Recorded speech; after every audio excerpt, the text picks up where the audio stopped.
ಇನ್ನ ಪಟ್ಟಿಯಲ್ಲಿ ಅವನದೇ ಮೊದಲ ಹೆಸರು. ಯಾವ ಕಲಿಕೆ ನೋಡಿ, ನೀವು ಕೇಳಿದ್ದಲ್ಲ.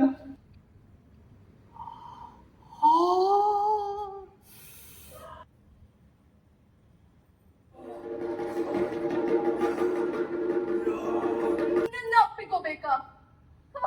ನಿನ್ನನ್ನ ನೋಡಿದ್ರೆ ಸಾಕು ನಾಚಿಕೆ ನಾಚಿಕೆ ಆಗ್ಬೇಕು. ನಿನ್ನನ್ನ ನೋಡಿದ್ರೆ ಸಾಕು ವಾಂತಿ ಬರ್ತಿತ್ತು.